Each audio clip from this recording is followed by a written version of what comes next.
In today's video, tayo ay magluluto ng samut-samut saring gulay. Natin natin ang bawang. Ganun din ang black pepper. Minced beef. Ganun din natin ang magic sarap na sisiling ating dagdag na pampalasa.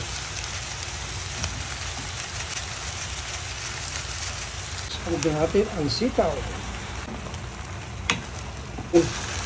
talong, okra. Kasi mabilis lang natin siyang takpan. Like luto na ang ating samut-saring gulay. Kulang natin ang lasa. Half cook lang natin ang lahat ng ingredient. Natin. Tansyado-tansyado na ang lasa. Tamang-tama lang sa ating panlasa. Kulang na lang lagyan natin ng bagoong to ay pakbit na.